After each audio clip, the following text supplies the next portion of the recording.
कटक शिशु श्रमिक निराकरण सचेतनता रथर शुभारंभ। कटक जिला को शिशु श्रमिक मुक्त करने तथा शिशु श्रमिक नियोजन विरोध में सचेतनता लक्ष्य नहीं कटक जिलापाल कार्यालय शिशु श्रमिक निराकरण सचेतनता रथर शुभारंभ कर अतिरिक्त जिलापाल उन्नयन डॉक्टर दिव्यलोचन महांत पताका देखाई एही रथर शुभारंभ करिसेंति।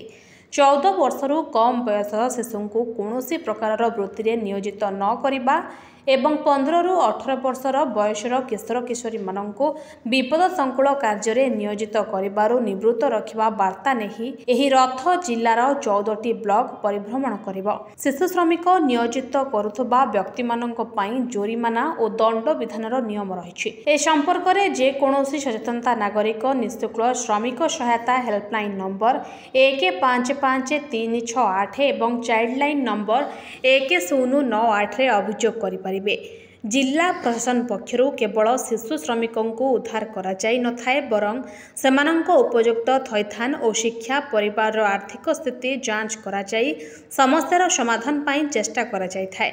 एही अवसर रे जिला प्रशासन एवं जिला श्रम विभाग आनुकूल्य रे जिलापाल कार्यालय ठारे जिला स्तरीय शिशु और किशोर श्रमिक आईन संपर्कित एक सचेतनता कर्मशाला अनुष्ठित हो जाइछि।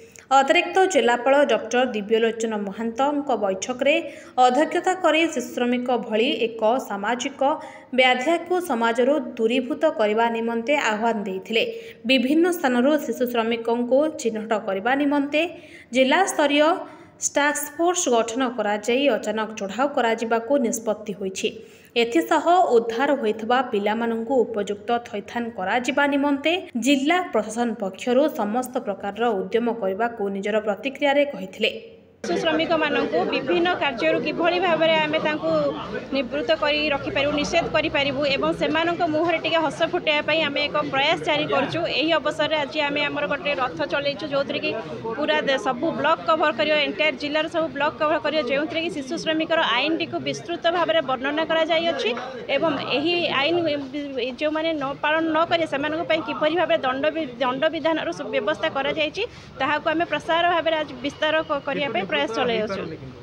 शिशु श्रमिक आम चेष्टा चलू यह आमर कर्तव्य आम देशर समस्त नागरिक कर्तव्य एवं यार आमर मूल लक्ष्य हवा दरकार कि आम किभली भाव में आम देश को हसाइबा शिशुटी हसिले आम राज्य हसिबा आम देश हसिबा। कटकरू राजेंद्र छट्टराईଙ୍କ रिपोर्ट NTV।